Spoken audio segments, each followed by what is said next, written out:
Mga kapuso, good morning. Nandito po tayo sa Capitolio Amphitheater sa Pasig City. Minomonitor po natin yung sitwasyon dito sa scheduled na payout ng cash relief assistance para po sa mga service delivery riders. At ito po, yung eksena ngayon, patuloy po yung pagdating ng mga riders at ganito na po sila karami as of this time. Aabot po sa mahigit 18,000 ang bilang ng riders na mabibigyan ng 5,000 pisong ayuda. Base po yan sa listahan ng DSWD. Ngayon, sa dami po nila, marami po ay bumiyahe madaling araw pa lang. Ang ilan, nandito na po, 1:30 a.m. pa lang.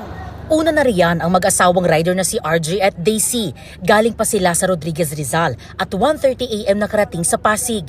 Marami raw silang pinagagastusan ngayon lalo't may 3 graduating silang mga anak.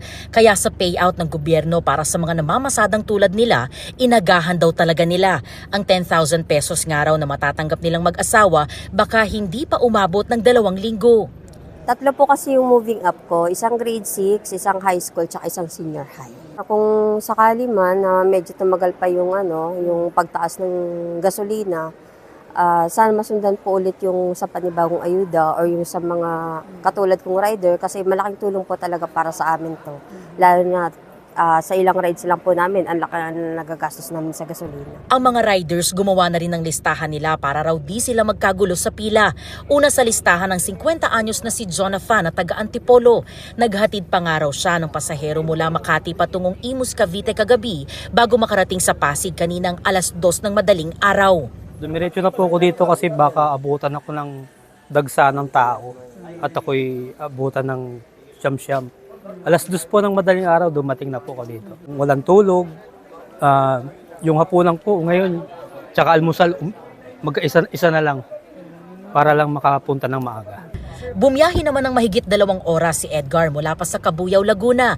Dito raw siya naka-assign sa Pasig para makuha ang 5,000 pisong ayuda. Hindi na raw sumasapat ang arawan niyang kita ngayong mataas ang presyo ng gasolina. Dati 800, ngayon 500 na lang. Sapat po ba yung 500 pesos? Hindi pa kasi may maintenance pa kami ng motor. Tapos baon pa ng mga bata. Speaking of mga bata, ilan po bang anak ninyo? 2. 2. May batang elementary, high school, college? Meron po, elementary at saka high school. Ayun. Oo. Sana po i-please na nila yung oil. Masyado na pong mataas. Dito sa Pasig City, kape at tinapay ang almusal ng ilang riders sa paghihintay. Si John na galing pa ng Dasmariñas, Cavite, nakaredy na rin ang photocopy ng kanyang lisensya na requirement para makuha ang 5,000 pesos ayuda. Napipilitin daw niyang pagkasyahin sa dami ng kanilang bayarin. Yung 2 araw namin nakita, pwede naman matapalan. Kaso, yung kinabukasan panggastos namin, panggas namin, di naman po yung 5,000 mapupunta na sa gas eh. Halimbawa, pag baguhin mo, si Mrs. bibigyan mo 2,000 pang grocery. Tapos 1,000 budget mo sa gasolina.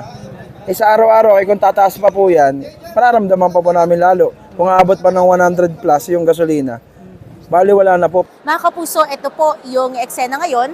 Pakita po natin kung gaano na po sila karami.